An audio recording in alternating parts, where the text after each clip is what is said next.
The snow was falling so heavily that night that the whole neighborhood seemed to disappear beneath a white, silent blanket. I was halfway home when I saw a woman lying beside a broken-down car at the edge of the road, her hands pressed against the hood as she desperately tried to get the engine started. I almost kept walking. I was exhausted, my own life was falling apart, and I had no desire to get involved. But then she slipped on the ice, and I heard her cry out. Something inside me refused to let me walk away.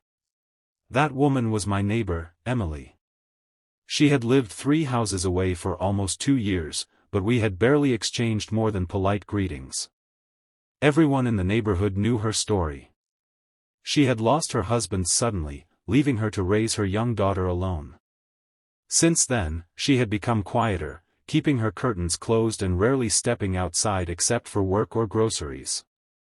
I had never asked what happened to her husband because grief was something I understood better than most people. My own wife had left me the year before, and after the divorce, the house I once considered home had become a place filled with memories I didn't know how to escape. That night, when I reached her car, Emily was shivering uncontrollably. The wind was cutting through her coat, and snow had gathered in her hair. I tried the engine myself, but it only clicked weakly. Her phone had almost no battery, and her daughter was home alone. That was all I needed to hear.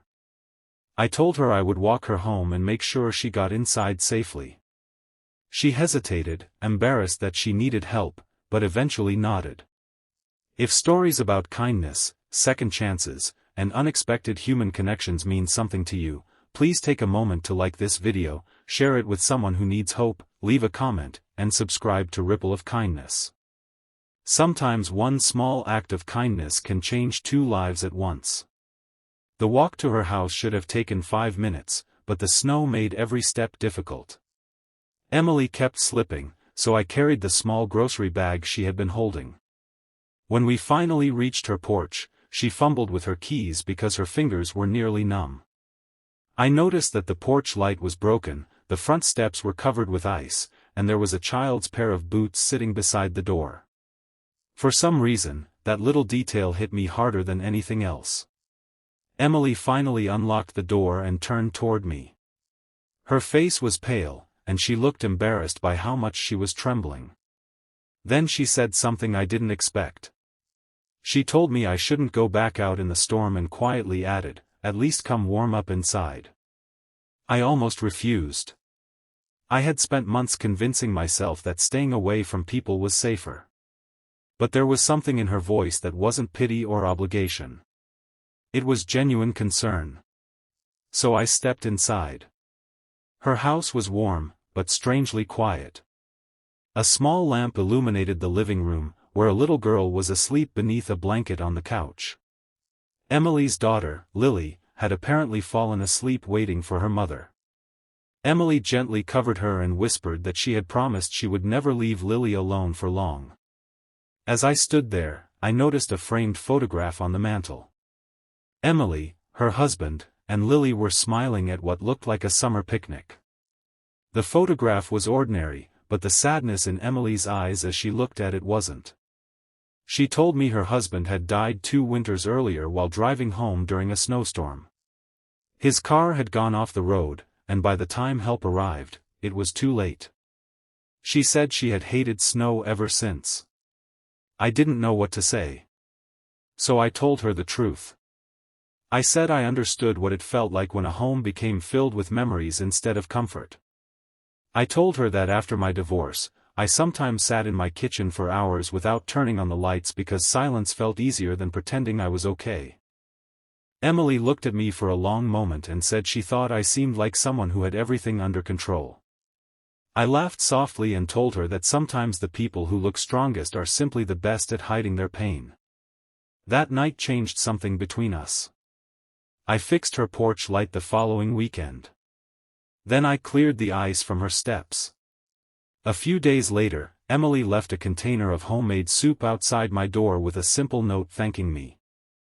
I returned the container with fresh bread. Slowly, without either of us planning it, we began looking after each other. There were still difficult days. Emily sometimes broke down when Lily mentioned her father. I still struggled with the loneliness that followed my divorce. But our conversations became longer. We started drinking coffee together on Sunday mornings while Lily played nearby.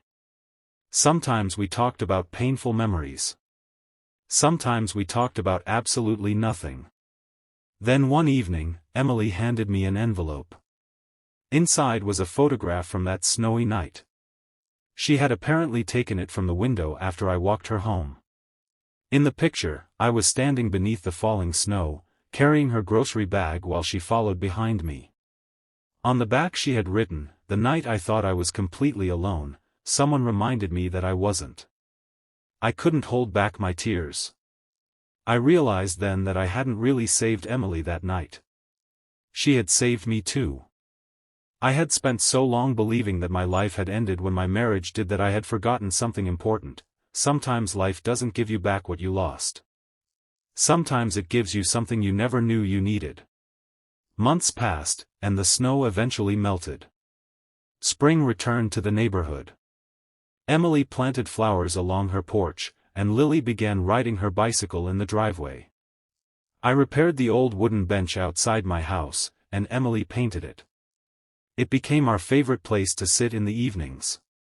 We never tried to replace the people we had lost. We never pretended the past didn't hurt. Instead, we learned that grief and happiness could exist in the same heart.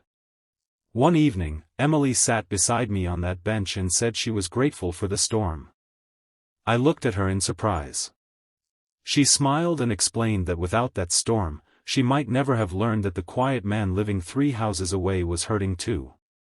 I told her that without seeing her beside that broken-down car, I might have continued living as though kindness was something I could no longer afford to give. Neither of us knew what the future would bring. But for the first time in years, neither of us was afraid of it. Sometimes, a person enters your life not to erase your past, but to remind you that your story isn't over.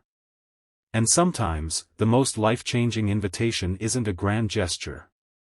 Sometimes it's simply a warm room on a freezing night, offered by someone who understands exactly how lonely the cold can feel. If this story touched your heart, please like the video, share it with someone who may need a little hope today, and subscribe to Ripple of Kindness. Your support helps these stories reach people who need to hear them. Before you go, leave a comment saying, "Kindness can change 2 lives." You never know who might read those words on a difficult night and decide to keep going. Because that snowy night taught me something I will never forget. Sometimes the person you stop to help is the very person who helps you find your way home.